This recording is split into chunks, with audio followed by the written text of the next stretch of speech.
Salut à toutes et à tous, c'est Anarchical, on se retrouve aujourd'hui pour un nouvel épisode de No Running Corridors. No Running Corridors, votre émission de critique ciné, kitsch et colorée. Ça allait là? Je sais pas, y a un truc qui me chiffonne. Je peux essayer moi? Oui, si tu veux.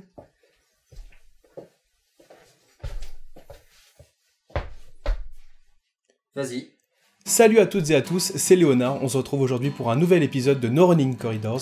No Running Corridors, votre émission de critique ciné kitsch et colorée. Parfait.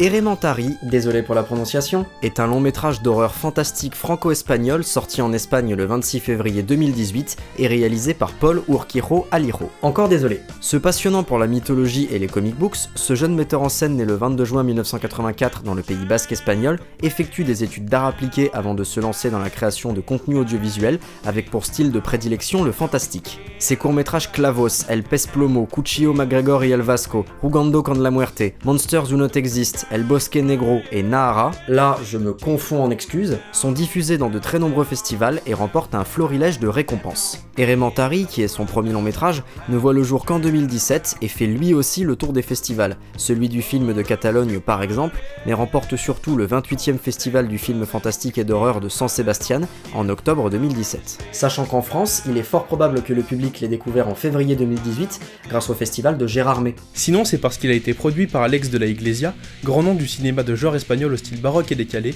avec un goût prononcé pour l'humour noir, qui a notamment accouché du Jour de la Bête, de 800 balles, du Crime Farpé, de Balada Triste ou encore des Sorcières de Zugarramurdi, et doit le lancement de sa carrière au soutien de l'immense Pedro Almodóvar via ses maisons de production LDCO. Toi, c'est la dernière fois que tu me piques mon texte.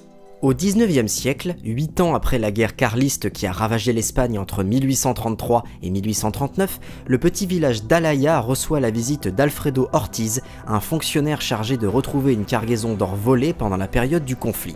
Or, celle-ci serait dissimulée dans une forge impénétrable à la lisière de la forêt, demeure d'un artisan si intelligent et cruel qu'on le dit capable de vaincre le diable. Forcés de s'y rendre, les villageois essayent tant que faire se peut de dissuader la figure d'autorité, mais elle semble résolue à troubler la tranquillité de l'antagoniste présumé. En parallèle, une jeune fille orpheline répondant au nom d'Usue, et dont la fugue semble être le passe-temps favori, tente de récupérer sa poupée qu'un petit garnement a jetée dans l'enceinte de la forge. Il est évident que ces personnages miséreux sont voués à converger dans cette fournaise, théâtre des révélations dont le caractère mystique pourrait à la fois corroborer et invalider les rumeurs. Quant à la suite, c'est à vous de la découvrir.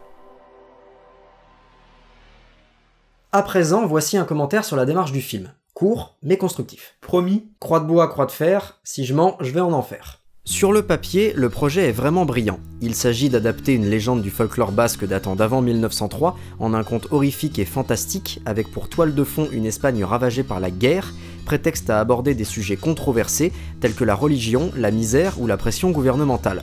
Malgré un petit budget, Paul Urquijo Aliro ne s'est refusé aucune coquetterie, et notamment le concours du linguiste Koldo Zuazo, pour que les acteurs puissent délivrer des dialogues dans un des plus anciens langages d'Europe occidentale, le basque traditionnel, ce qui favorise l'authenticité du récit et donc l'immersion dans l'univers proposé. De surcroît, les décors, costumes et maquillages nous font croire à ce 19e siècle fictif, et je dirais même plus au surnaturel, en prenant volontairement le contre-pied du cinéma d'horreur populaire actuellement et son avalanche de créatures en images de synthèse. On pourrait même supposer que si Erementari était sorti 50 ans plus tôt en Angleterre, il aurait pu passer pour une production de la compagnie Hammer, dont les films de monstres ont fini par atteindre un statut culte. Toutes ces qualités sont évidemment sublimées par une photographie éblouissante, minutieuse. La prochaine fois que tu te répands en épithète, je jure que je te fais bouffer cette encyclopédie du cinéma page par page. Et il y en a 479. Bon, bah je vais m'abstenir. Quoique... Depuis l'avènement du cinéma numérique, le grand public a beau s'être habitué à une image nette, définie, au bruit faible et sans artefacts, disposant d'une dynamique élevée et reproduisant des couleurs ainsi que des contrastes naturels, autrement dit la plus réaliste possible, la qualité photographique d'une œuvre relève et relèvera toujours de l'appréciation personnelle, parce qu'elle ne dépend finalement que très peu du support de captation, aussi perfectionné soit-il. C'est sans doute pourquoi le directeur de la photographie Paul Cameron, récompensé pour son travail sur Collateral de Michael Mann ou la série télévisée Westworld, que je ne manque pas de vous recommander si le mélange western science-fiction ne vous repousse pas. De toute façon, ça peut pas être pire que Cowboy et Envahisseur. affirme que Carol de Todd Haynes, sorti en 2015, est un des plus beaux films qu'il ait vu et juge inutile de le comparer au Gardien de la Galaxie volume 2. Le premier dispose d'un négatif Super 16 mm, format inventé par Rune Erickson en 1969 et dérivé du 16 mm substandard lancé par la société Kodak en 1923, quand le second se part d'un négatif en Red Quadro 8K, ramené à 2K pour la diffusion dans les salles obscures qui ne sont pas équipées de la technologie IMAX. Aussi, pour produire une image superbe, pour produire une image correcte, il y a du mieux. 2 facteurs semblent entrer en jeu. Je sais pas ce que j'ai avec le chiffre 2. D'une part, ce qui est capté, la lumière.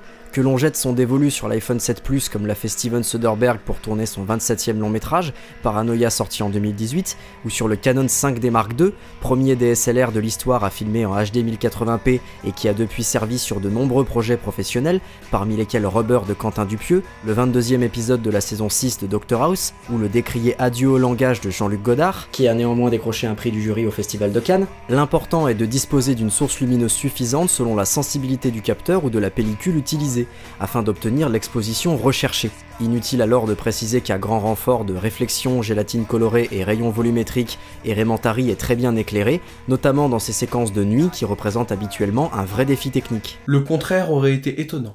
D'autre part, le traitement des données lors de la phase de post-production. En témoignent les travaux de Steve Yedlin, chef opérateur sur Star Wars épisode 8, Les Derniers Jedi et plusieurs autres films de Rian Johnson, qui ont permis de mettre au point un algorithme capable d'émuler le fameux rendu pellicule sur une image numérique, et ce en affectant certaines propriétés liées à la reproduction des couleurs, du grain, à la courbe de ton, comme quoi le potentiel d'une image n'est révélé qu'une fois celle-ci étalonnée, peu importe son format d'origine. Inutile alors de préciser qu'Elementary est très bien étalonné, je crois qu'on a compris. Avec ses gammes de couleurs tantôt froides et désaturées, tantôt chaudes et vibrantes mais pas chaleureuses pour un sou, plutôt démoniaques au contraire, ainsi que des noirs bouchés qui donnent du relief aux environnements et subliment de nombreux contre-jours.